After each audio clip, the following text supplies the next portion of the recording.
Қазмұнайгаздың қолдауымен Арал теңізінің құрғап кеткен ұлтаны жасыл желекке айналды. Ұлттық компания 15 мың гектар жерге 4,5 миллион түп сексеуіл көшетін егу жобасын бастады. Ғалымдар бір түп сексеуілдің 4 тоннадан астам құмға тосқауыл болатындығын дәлелдеген. Ал 7 жылдан кейін 15 мың гектар жерге егілген өсімдік 15 мың тонна тұз бен шаңның көкке көтерілуін тоқтатады. Қазір теңіз табанының 337 мың гектар жері орманда алқапқа айналған.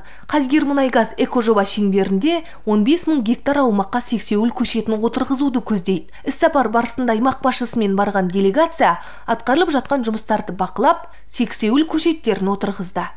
Бұл өте маңызды жоба. Экологиялық жағынан да, әлеуметтік жағынан да өте маңызды жоба. Әрине, Қазмұнайгаздың бүгін осы шараға қатысу біз үшін, біздің компания үшін өте маңызды болып табылады. Неге десеңіздер, Қазмұнайгаз бірінші ұлттық компания, екінші мұнайгаз компаниясы болғанменен де осындай әлеуметтік маңызы зор жобаларды іске асыру әрине үлкен үлес қосамыз. Мынау Арал теңіздің ұлпанында бүгін отырғызатқан көшеттердің Қазмұнайгаздың тарихында бірінші бастамасы өз жалғасын табады деп мен әрине кәміл сенемін. Мемлекет басшысының тапсырмасымен Арал теңізінің құрғаған ұлтанына 1 миллион гектар сексеуіл егу кезең-кезеңімен жүзеге асуда. 2024-2025 жылдар аралығында 556 мың гектар жерге фитоорман мелиорациялық жұмыстар жүргізу жоспарлануда. Бүгінгі күні құрғаған ұлтаның 51 мың гектарына сексеуіл көшеті егілді.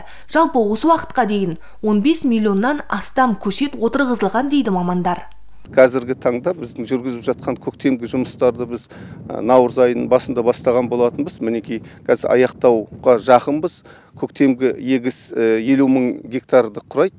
Ол облыстың тарапынан атқарылатын және де жаңағы комитеттің тарапынан жаңа Қазмұнайгаздың көмегімен биыл енді бірінші рет жүргізіліп жатыр. 500 миллион теңге қаржы бөлініп, олар 15 мың гектарды сөйтіп көшеттің отырғызатын болады. Жалпы биыл 276 мың гектарды күздік біз тұқым себумен тағы да жалғастыратын боламыз. Сонымен 276 мың гектарды егетін боламыз. 25 жылға дейін толықтай президенттің тапсырмасын орындауға дайынбыз. В этом году работы планируется проводить на площади 275 тысяч гектаров. Сейчас проводится посадка. Осы жылы 275 мың гектар жерге фитоорман мелиорациялық жұмыстар жүргізу жоспарланған. Оның 110 мың гектарын жергілікті әкімдік пен қалғанын Қазақстан Республикасы экология және табиғи ресурстар министрлігі жүзеге асырмақ. Мемлекет басшысы осыған байланысты тапсырма берген болатын. Келесі жылы толыққанды аяқтау жоспарланып отыр.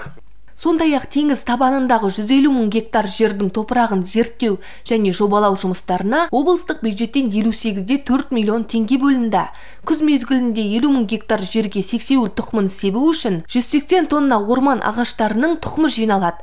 Бұл жұмыстардың барлығы әлем назар ауған Арал мәселесін шешуге бағытталған. Шапағат Торғай, Ержан Сүлейменов, Сәуле Нұрпейісова, Қызылорда қоғамдық телеарнасы.